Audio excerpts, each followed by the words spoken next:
الحمد لله وكفى والصلاة والسلام على رسوله المصطفى وعلى آله أهل التقوى. قدرمند و محترم و ورور پوښتنه کړې ده چې د تهجد د لمانځه مکمله طریقه راته وښیاست چې څنګه یې وکړو او څه وخت یې ادا کړو. محترمه ستاسې په جواب کې به ووایم چې د تهجد لمونځ اول به یې پر فضیلت باندې څه خبره وکړم چې څومره فضیلت لري.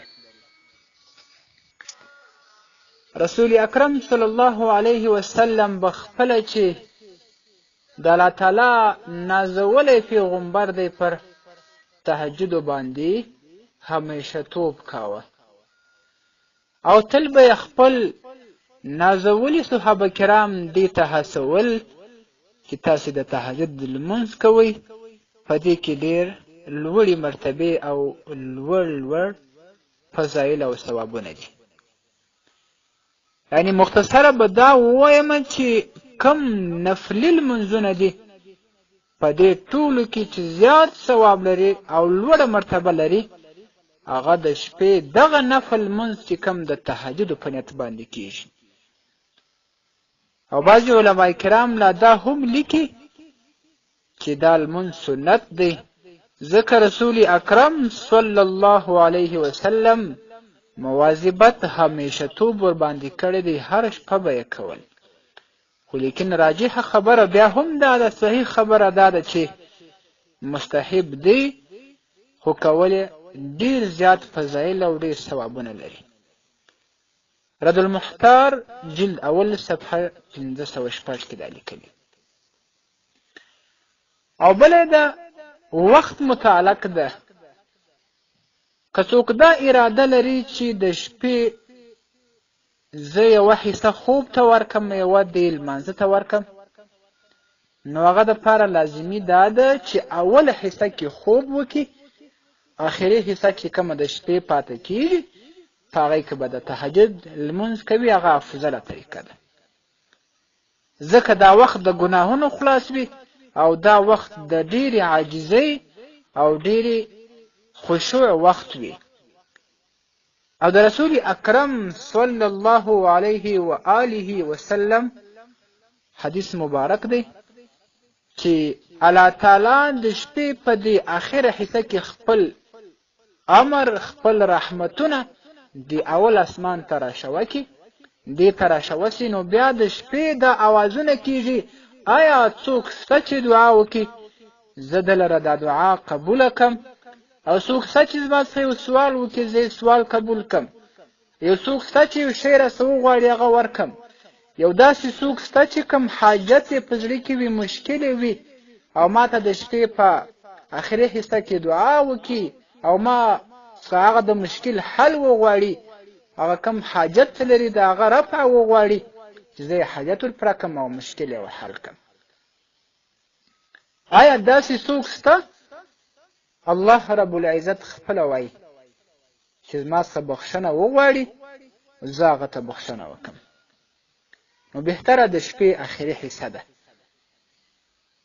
او بل دا چې بعضې مسافر ورونه داسې یا داسې ورونه چې هغه د بل مزدوران وي یا خپله مزدوري کوي، د شپې تر ډېره ویښ پاته وي، نو دوی ګواکې داسې اورېدلي دي چې خوب ونه کړي نو تهجد لمونځ نه صحیح کېږي. البته دوی شپه تر ډېره تېره کړې وي، د دوی څخه اکثره وخت تهجد لمونځ پاته سي، په دې وجه باندې وایي خوب مو نه دی کړی. د دوی عقیده داسې وي چې خوب ونه کړو نو تهجد لمونځ به صحیح نه وي. دا خبره بالکلیه صحیح نه ده. صحیح خبره دا ده چې که چېرته د نیمه شپې پورې لا څوک ویښ پاته وي، یعنې 12 بجو پورې، نو د هغه وروستی کې خپل اودس وکړي او د نفلو په نیت باندې، د تهجدو په نیت باندې خپل لمونځ وکړي. که څه هم خوب نه وي کړی، الله تعالی یې ورته ثوابونه ورکوي او الله تعالی یې ترې قبلوي.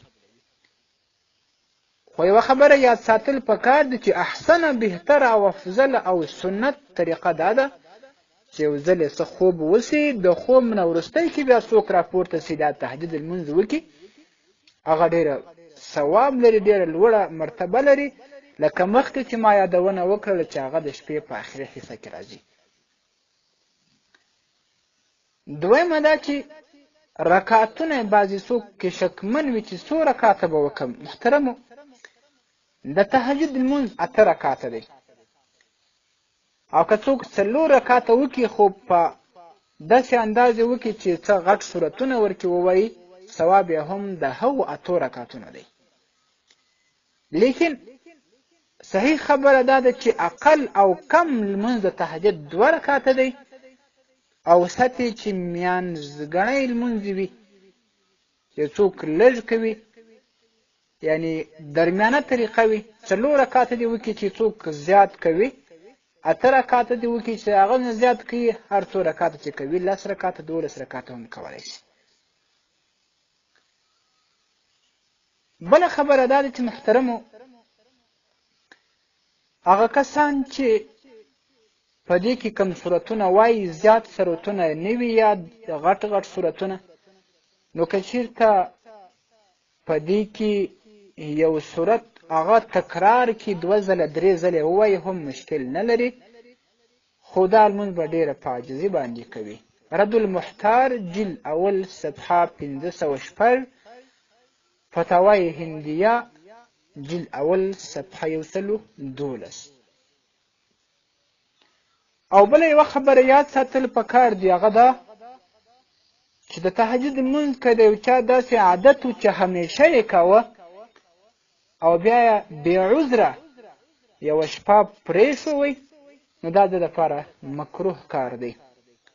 ځکه رسول اکرم صلی الله علیه وسلم حضرت ابن عمر رضی الله تعالی عنه ته وایي ته د هغو کسانو څخه مه کېږه چې یوه شپه الله تعالی ته ولاړ وي، بله شپه یې بیا پرېږدوي.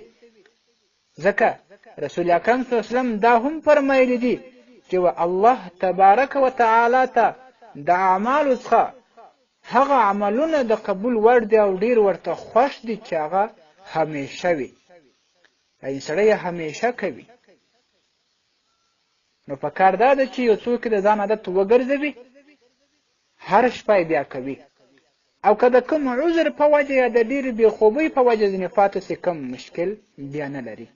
رد المحتار جلد اول صفحه 507 صفحه.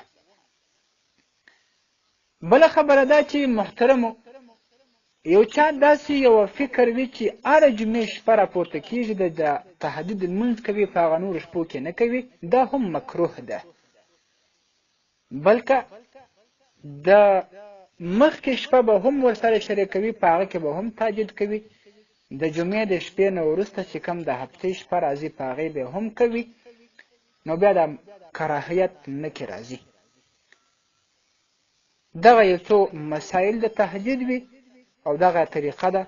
نور چې کوم رکعتونه یې دي هغه داسې کېږي لکه کوم څوک چې 2 رکعته سنت لمونځ کوي، صرف نیت په دې کې د تهجد کېږي، او رکعتونه چې کوم شان کې ویل کېږي همهغه شان ویل کېږي لکه کوم چې یا موږ او تاسې د سهار سنت کوو، یا د ماښام سنت کوو، یا د ماپښین یا د ماخوستن. دغه سنت چې کومه طریقه ده د دې لمانځه هم هغه طریقه ده، خو لیکن په نیت کې صرف فرق دی چې نیت کې به د تهجد لمونځ وایي، نوره طریقه یې هم هغسې ده لکه کوم چې سنت ادا کوو. یو اخیره هیله مې دا ده چې کوم ورور چې دا بیان واوري هغه دې کوشش وکړي چې تر بله مسلمانه دې هم ورسوي په هر هغه طریقه باندې چې د ده په وسه وي. ځکه چې هغه مسلمان که دا طریقه زده سي او 2 رکعته صرف وکړي، الله تعالی دغه نفر چې تر بله مسلمان یې رسولی د هغه ته د دې ثواب ورکوي، دی په هغه ثواب باندې ورشریک دی، مفت شریک دی. د الله تعالی څومره زیات رحمتونه دي. رسول اکرم صلی الله علیه وسلم فرمایي الدال علی الخیر کفاعله، یو چاته دلالت پر خیر باندې ورکول چې ورته دا کار وکړه یا یې ورزده کړي یا یې تر هغه ورورسوي، هغه چې بیا هغه د ثواب کار وکړي داسې څه لکه دا تا چې د ثواب کار وکړي دومره ثواب الله تعالی تا ته هم درکوي. دا د رسول اکرم صلی الله علیه وسلم د مبارکې خولې مقوله ده، قول دی. معزز ورونو، تر بله مسلمان هم ورسوئ چې په هره طریقه ستاسې په وسه وي. او د ټولو ورونو څخه زه عاجز او زه فقیر دا خواست کوم چې ما هم په خپلو دعاګانو کې یاد در سره وساتئ. واکمن الله تبارک و تعالی ته مو سپارمه. والسلام علیکم ورحمت الله وبرکاته. ستاسې د اسلامي پوښتنو ځوابونکی مولوي حکیم الله صابر الحنفي صاحب د پوښتنو لپاره د رابطې نمبر 002 314 78 434. والسلام.